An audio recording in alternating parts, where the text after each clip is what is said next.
और दूसरी जिला अध्यक्षों की बैठक होगी। इन दो बैठकों के जरिए पार्टी जहां संगठन के कामकाज की समीक्षा करेगी, तो वहीं किसानों को होने वाली दिक्कतों और केंद्र के रुख को लेकर भी कोई राजनीतिक कदम कांग्रेस उठा सकती है। इस पर रणनीति बन सकती है। इस कार्यकारिणी की बैठक में संगठन विस्तार और जिला कार्यकारिणी के गठन को लेकर भी जिला अध्यक्षों से बातचीत होगी। इधर धान को लेकर केंद्र से बने गतिरोध के बीच कांग्रेस की कार्यकारिणी की ये बैठक काफी अहम होगी।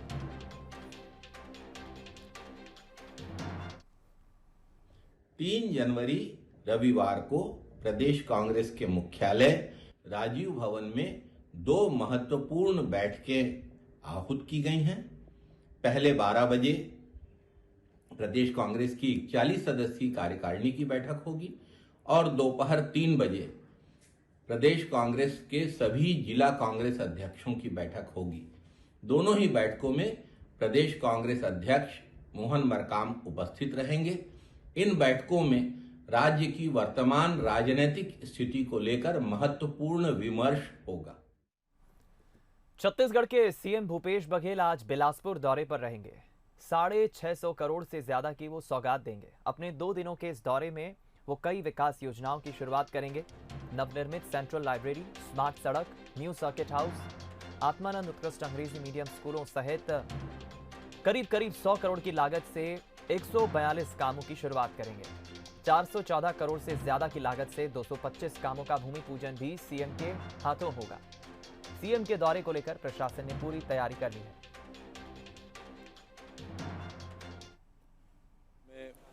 विभिन्न कार्यों का लोकार्पण और भूमि पूजन कार्यक्रम जो है आज 3 तारीख को किया जाएगा। इसके बाद में अन्य कुछ कार्यक्रम है जिसमें English medium school, central library का विजिट है और 4 तारीख को गौठान का विजिट है। उसी के संबंध में हमारी आज कार्यक्रम स्थल पे विजिट थी और सारी व्यवस्थाओं का जायजा लिया गया ताकि कार्यक्रम अच्छा हो और जो भी आवश्यक दिशा निर्देश अधिकारियों को देने थे वो दिए जा चुके। सीएम भूपेश बघेल ने रायगढ़ में 400 करोड़ के विकास कार्यों की सौगात दी। सीएम भूपेश बघेल ने मिनी स्टेडियम में आयोजित कार्यक्रम में 152 विकास कार्यों की सौगात दी। साथ ही 46 कार्यों का लोकार्पण किया। 106 कार्यों का शिलान्यास भी मुख्यमंत्री ने किया। इस दौरान मुख्यमंत्री ने एक बार फिर कर्ज माफी की बात कही। उन्होंने कहा कि छत्तीसगढ़ में लाखों किसानों का कर्ज माफ हुआ है। हमारी सरकार न्याय दिलाने का काम करती है। इसके साथ ही उन्होंने कहा कि कुपोषण से लड़ने का काम प्रदेश भर में चल रहा है।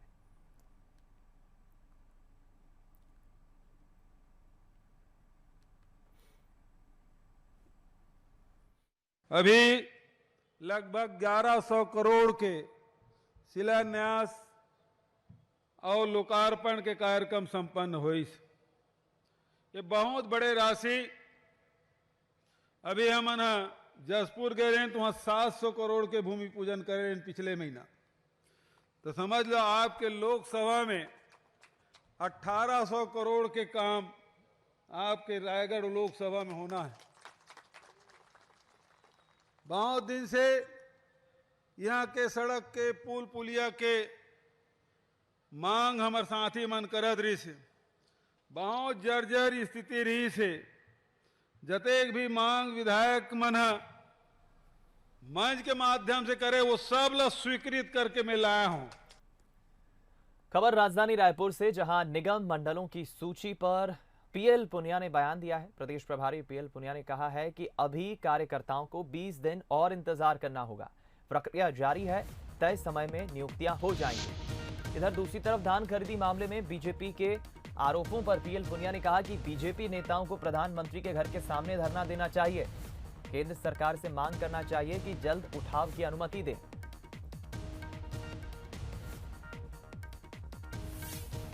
कुछ दिन पहले बताया था कि लगभग महीना भर लग सकता है, तो उसको लगभग 10 दिन पहले मैंने कहा था, तो 20 दिन के आसपास और लग सकते हैं और जल्दी हो जाएगा। उसमें कोई जल्दबाजी की आवश्यकता नहीं है। खबर रायपुर से, जहां कांग्रेस के राष्ट्रीय कोषाध्यक्ष पवन बंसल ने कहा है कांग्रेस अध्यक्ष के चयन के लिए एआईसीसी की प्रक्रिया तय हो चुकी है। नए राष्ट्रीय अध्यक्ष का जल्द ही निर्वाचन होगा। राष्ट्रीय अध्यक्ष निर्वाचन के लिए कमेटी का गठन हो चुका है। मधुसूदन मिस्त्री की अध्यक्षता में कमेटी का गठन हुआ है। कांग्रेस में अंतरिम अध्यक्ष जैसा कोई पद नहीं। सोनिया गांधी सारे फैसले लेने में सक्षम है। कांग्रेस सशक्त विपक्ष की भूमिका निभा रही है। अध्यक्ष चयन प्रक्रिया से पार्टी की गतिविधि में कोई गतिरोध नहीं आ रहा है। एक जो चुनाव प्रणाली होती है वो शुरू हो चुकी है। इलेक्शन अथॉरिटी बन चुकी है। इलेक्शन अथॉरिटी ने अपनी ऑल इंडिया कांग्रेस कमेटी के जो है संविधान के तहत अगर बीच में कोई वैकेंसी हो जाए जैसे अब हुई थी तो उसकी ऑल इंडिया कांग्रेस कमेटी उसका चुनाव कर सकती है। अभी उसमें समय उसका ही काफ़ी पड़ा था, तो उसके लिए श्री मधुसूदन मिस्त्री जी की प्रधानगी में वो कमेटी बनी हुई है। सेंट्रल इलेक्शन अथॉरिटी वो इस पर काम कर रही है। उन्होंने CWC के साथ तय करके भी कौन सी तारीखें तय करनी है इसके लिए वो फिक्स होएगी, तो उसके बाद आगे वहाँ से चलेगा। लेकिन वो एक जो उसका प्रोग्राम है, शेड्यूल है, वो निकालेंगे। काम उस पर शुरू हो चुका है। देखिए, इसमें अध्यक्ष हैं इस वक्त। ये शब्द इंटरिम वगैरह कोई मतलब नहीं होता। ये तब होता है कि जब तक फिर चुनाव नहीं हो जाते उस वक्त तक CWC उसको बना देते हैं। संविधान में उसको इंटरिम बोलते हैं। वैसे कोई इंटरिम नाम की चीज़ नहीं होती कि वो ये काम नहीं कर सकते, वो ये नहीं कर सकते। श्रीमती सोनिया गांधी हर चीज़ पे पूरा दिशा निर्देश देती हैं और डे टू डे काम रिपोर्ट होते हैं। उनको जो भी बात होती है उसके तहत होते हैं। छत्तीसगढ़ में धान पर घमासान थमने का नाम नहीं ले रहा है। FCI में चावल का उठाव नहीं होने को लेकर अब पूर्व सीएम रमन सिंह निशाने पर आ गए हैं। सीएम भूपेश बघेल ने क्या कहा, आइए दिखाते हैं आपको खास रिपोर्ट। छत्तीसगढ़ में धान खरीदी पर आरोप प्रत्यारोप के बीच मुख्यमंत्री भूपेश बघेल ने पूर्व मुख्यमंत्री रमन सिंह पर बड़ा हमला बोला है। सीएम बघेल ने कहा कि पूर्व मुख्यमंत्री रमन सिंह केंद्र सरकार और राज्य सरकार के बीच गलतफहमी पैदा कर रहे हैं। उनकी वजह से ही राज्य में धान खरीदी अटक रही है और प्रदेश से धान का उठाव नहीं हो रहा है। FCI में राज्य को चावल जमा करने की अनुमति नहीं मिल रही है, जिसके कारण कई सोसाइटी और कई राइस मिलों में धान जमा हो गया है और किसानों से धान खरीदी रुक रही है। सीएम ने यह भी कहा कि धान पर बोनस को लेकर उनकी सरकार केंद्र के सामने अपना पक्ष रखने को तैयार है। ये जो गुमराह कर रहे हैं और इसके कारण से हुआ, ये पहली बार ऐसा हुआ है कि FCI हमको अनुमति, FCI में चावल जमा करने की अनुमति नहीं मिली और इस कारण से राइस मिलर FCI में चावल जमा नहीं कर रहे हैं और उसके कारण से जो सोसाइटी के जो धान है उसका उठाव नहीं हो रहा है। सोसाइटी में पूरा धान जाम हो गया है और ये केवल ये रमन सिंह जी के गुमराह करने के कारण से, भारतीय जनता पार्टी के लोगों की गुमराह करने के कारण से स्थिति बनी। पूर्व सीएम रमन सिंह पर मुख्यमंत्री भूपेश बघेल के सीधे हमले से बीजेपी भी तिलमिला गई है। नेता प्रतिपक्ष धर्मलाल कौशिक ने धान खरीदी को लेकर राज्य सरकार की मंशा पर सवाल उठाए। उन्होंने कहा, सरकार की नीयत धान खरीदी की नहीं है, इसलिए पूर्व मुख्यमंत्री रमन सिंह को इस विवाद में ला रही है। राज्य सरकार सीधे केंद्र सरकार से बात क्यों नहीं करती? 28 लाख मीट्रिक टन चावल 30 सितंबर तक आपको जमा करने थे, अभी भी आपने जमा नहीं किया। पिछला और सितंबर का बाद में आपने अक्टूबर का समय मांगा, नवंबर का समय मांगा, दिसंबर का समय मांगा, दिसंबर तक आपने चावल जमा नहीं किया। तो पिछले साल का हिसाब किताब करेंगे कि नहीं करेंगे केंद्र सरकार? तो अभी तक इनका चावल जमा नहीं हुआ है। ये सरकार ये फेलवर रही है।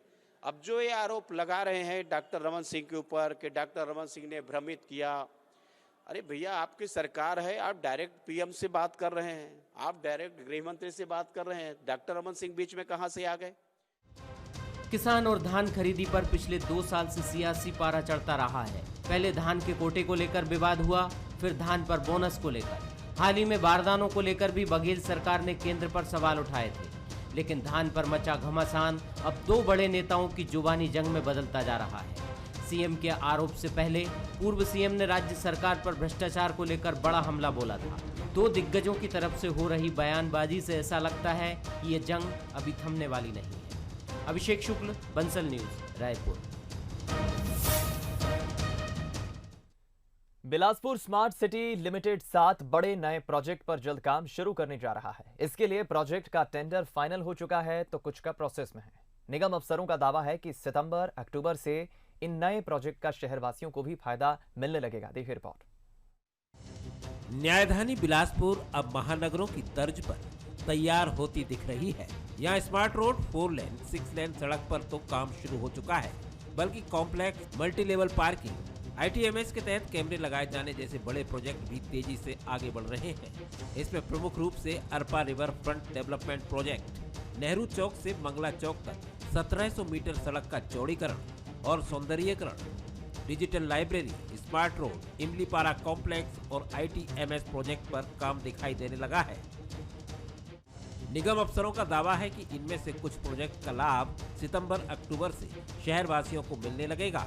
निर्माण कार्य में जो मेनली हमारे निर्माण कार्य हैं, जैसे प्लेनेटोरियम का है, व्यापार विहार स्मार्ट रोड है, बंधुआपारा तालाब है, ये हमारे बड़े बड़े काम हैं। तो इसकी लगातार मेरे द्वारा मॉनिटरिंग की जा रही है।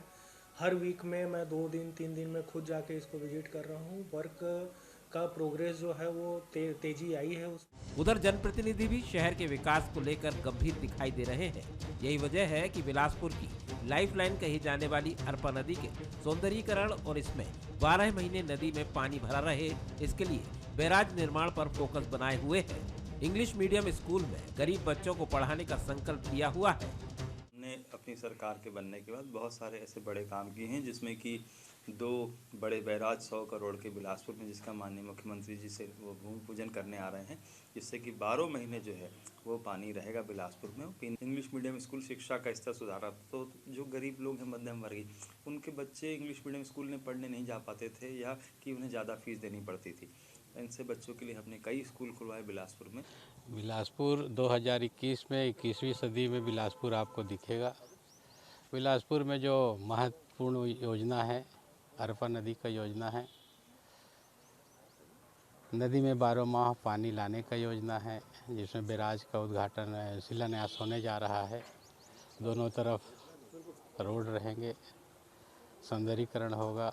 बहरहाल हमर बिलासपुर महानगर के रूप में डेवलपमेंट की दिशा में बढ़ रहा है, लेकिन ये बात भी ध्यान रखने की जरूरत है कि डेडलाइन पर काम हो जाए। कई प्रोजेक्ट के डेडलाइन खत्म हो चुके हैं और वो अब भी अधूरे हैं। उमेश मौर्य, बंसल न्यूज, बिलासपुर।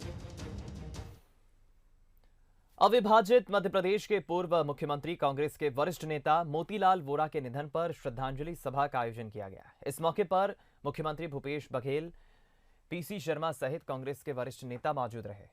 सीएम ने वोरा को श्रद्धांजलि देते हुए कहा कि राजनीति में वोरा जी की कमी हमेशा खलेगी। वो कांग्रेस के ही नहीं, पूरे देश के नेता थे।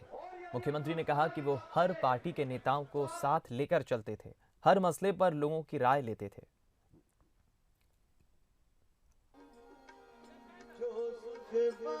वोरा जी जो सबको जोड़ते थे, आज के राजनीति में सबको जोड़ने के, सबको साथ में लेके चलने की बात होनी चाहिए।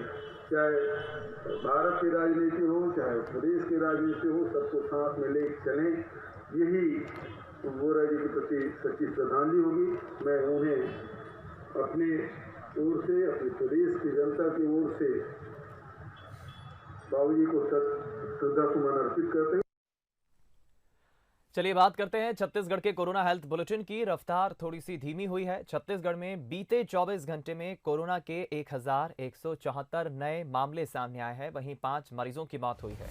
राजधानी रायपुर से सर्वाधिक मरीज मिले हैं, 199 मरीज मिले हैं बीते 24 घंटे में।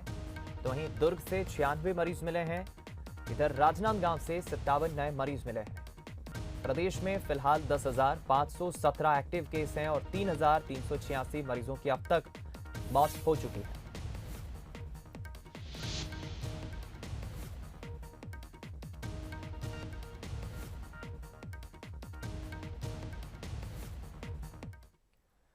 छत्तीसगढ़ के 7 जिलों के 21 केंद्रों में कोरोना वैक्सीनेशन का ड्राई रन हुआ, जो पूरी तरह से सफल रहा। वैक्सीनेशन के ड्राई रन में कुछ समस्याएं भी आई, लेकिन उसे दूर करने का भरोसा भी मिला है। रायपुर की मुख्य चिकित्सा एवं स्वास्थ्य अधिकारी डॉक्टर मीरा बघेल ने बताया कि ड्राई रन के दौरान हम लोगों को कुछ कमियां दिखी।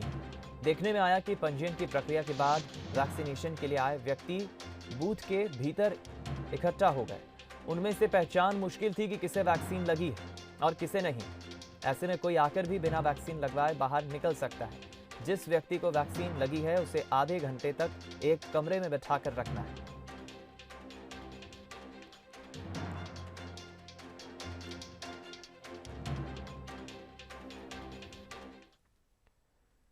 खबर राजधानी रायपुर से, जहां कुलभूषण टोप्पो रायपुर संभाग के नए कमिश्नर होंगे। नई जिम्मेदारी संभालेंगे अब कुलभूषण। बता दें आपको, दुर्ग संभाग का अतिरिक्त प्रभार भी उन्हें दिया गया है। रायपुर कमिश्नर गोविंद राम सुरेंद्र का तबादला हो गया है। गोविंद राम अब बस्तर कमिश्नर बनाए गए हैं।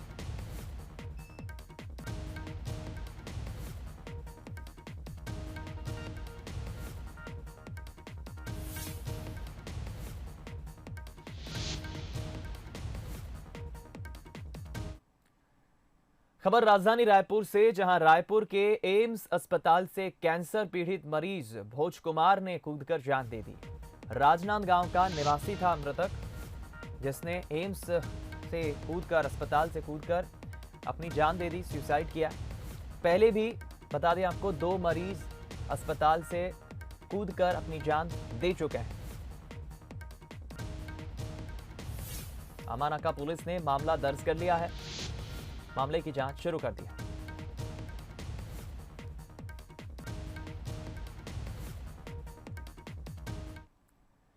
बिलाईगढ़ में सीएमओ से मारपीट के विरोध में जिला मुख्यालय बलौदा बाजार में रैली निकाली गई। नगर पंचायत में अवैध अतिक्रमण हटाने के दौरान सीएमओ और कर्मचारियों के साथ मारपीट की गई थी। नगरीय निकायों के अधिकारी और कर्मचारी ने रैली निकालकर आरोपियों पर कार्रवाई की मांग की। कलेक्टर सुनील कुमार जैन और पुलिस अधीक्षक IK एलिफेला को ज्ञापन सौंपा और अतिक्रमण हटाने के दौरान सुरक्षा व्यवस्था की भी मांग की।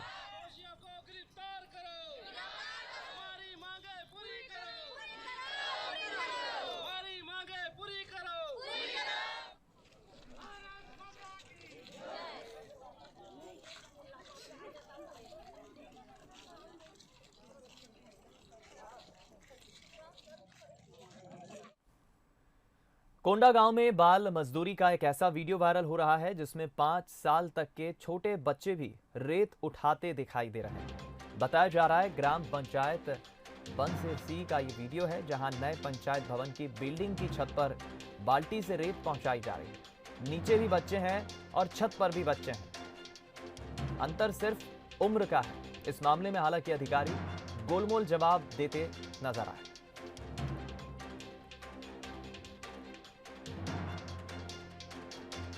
जब ढलाई के दूसरे दिन ही पूरे लेबर लोग चले गए थे और सरपंच ने अपने बच्चों को भेज दिया था, जिसका शिकायत हमारे पास भी आया था। तो हमने उस सरपंच को बोला, सरपंच ने बताया कि परिवार के बच्चे थे सर, पानी डालना जरूरी था, इसलिए मैं ले गया था घर पे। तो नाराजगी मेरे द्वारा व्यक्त की गई सरपंच के ऊपर कि आपने अच्छा नहीं किया करके। तो दूसरे दिन से दूसरे लोग क्यूरिंग कर रहे हैं और आज की स्थिति भी ठीक है। बिलासपुर में एक मासूम की खेलते खेलते जान चली गई। बच्चा खेलते हुए पानी से भरे गड्ढे में डूब गया। घटना उस समय हुई जब बच्चे की मां घर में खाना बना रही थी। घर के आंगन में 3-4 बच्चे खेल रहे थे। तभी एक बच्चा बाहर निकला और घर के पास बने गड्ढे में गिर गया। उसी दौरान परिजनों को उसके डूबने का पता चला, लेकिन अस्पताल ले जाते बच्चे की मौत हो गई। गड्ढा में डूब के खत्म हो गया। कैसे? मौसी का लड़का है, तो उसके मम्मी खाना वाना पका रही थी घर में और बच्चे लोग वहीं 3-4 बच्चे खेल रहे थे आंगन में। अब अचानक बच्चा घूमते घूमते चला गया, गड्ढा में गिर गया। उसके बाद उसके पिताजी आए, नहा के तालाब गए थे और वहाँ से नहा धो के आए, देखे तो बच्चा गिरा था, वहाँ तो निकाले।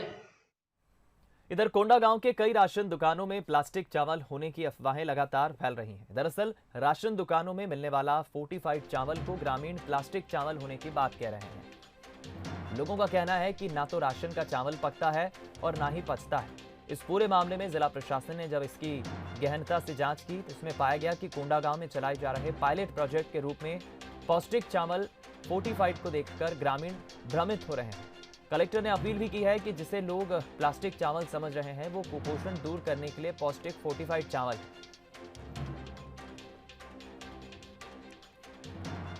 जगहों पर ग्रामीणों में ये मन में संदेह बैठा, क्योंकि देखने में चावल थोड़ा सा अलग है कि ये शायद प्लास्टिक वाला चावल है। तो उसके लिए हम विशेष प्रयास कर रहे हैं। दुकानों के बाहर अब इस तरह के फ्लैग्स और बैनर्स लगाए जा रहे हैं कि ये चावल के जो गुणवत्ता है कि किस तरह से ज़्यादा अच्छी है आपके जो नॉर्मल चावल है उससे, इससे आपको क्या क्या फ़ायदे होंगे और इसके स्वाद में और पकाने में कोई किसी तरह का कोई और अंतर नहीं है।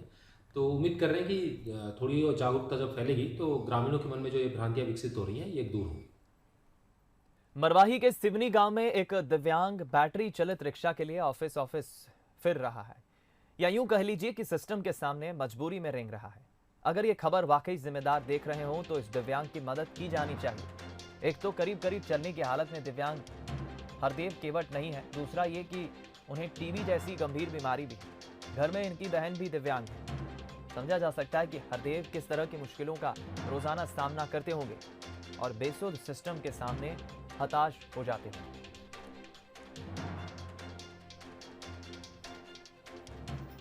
क्या समस्या है भैया आपके? राशन कार्ड नहीं है आपका? कार्ड नहीं बना है जी। बच्ची वाला गाड़ी नहीं मिला है जी। और शौचालय बना है भैया आपका? शौचालय नहीं बना है। शासन यही प्रयास करना चाहता हूँ। हाँ। ये राशन कार्ड नहीं बना है जी। बच्ची वाला गाड़ी नहीं मिला है। हाँ। और शौचालय नहीं मिला है? शौचालय नहीं बना है। उसका 2002 की सूची में नाम नहीं है उसके, है ना?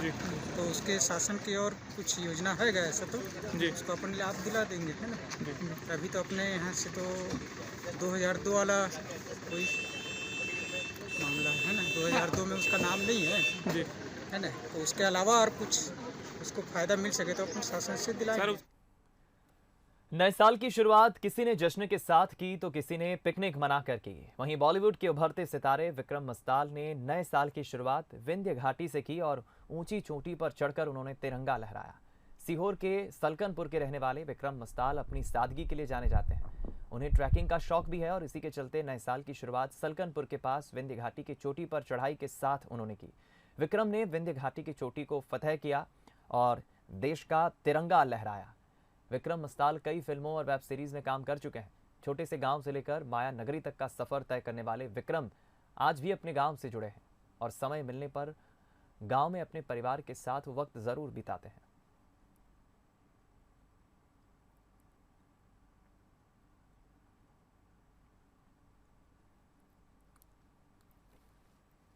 इधर ऑस्ट्रेलिया के साथ तीसरे टेस्ट मैच से पहले टीम इंडिया की परेशानी बढ़ सकती है। टीम के 5 खिलाड़ियों को आइसोलेट किया गया है। इन 5 खिलाड़ियों में रोहित शर्मा, ऋषभ पंत, शुभमन गिल, नवदीप सैनी और पृथ्वी शॉ शामिल हैं। दरअसल ये खिलाड़ी मेलबर्न के एक इंडोर रेस्टोरेंट में खाना खाने गए थे, जिसका वीडियो सामने आने के बाद सभी को आइसोलेट किया गया है। क्रिकेट ऑस्ट्रेलिया इन खिलाड़ियों के कोविड प्रोटोकॉल तोड़ने के आरोप की जांच भी कर रहा है। इधर बीसीसीआई ने पहले इस मामले में अपनी तरफ से किसी तरह की जांच करने से इनकार किया था, पर अब बीसीसीआई और क्रिकेट ऑस्ट्रेलिया संयुक्त जांच कर रहा है। बता दें आपको, नवलदीप सिंह नाम के एक फैन ने सोशल मीडिया पर एक वीडियो पोस्ट किया था जिसमें खिलाड़ी होटल के अंदर खाना खाते नजर आए, जबकि प्रोटोकॉल में खिलाड़ियों को सिर्फ रेस्टोरेंट के बाहर खाने की परमिशन है।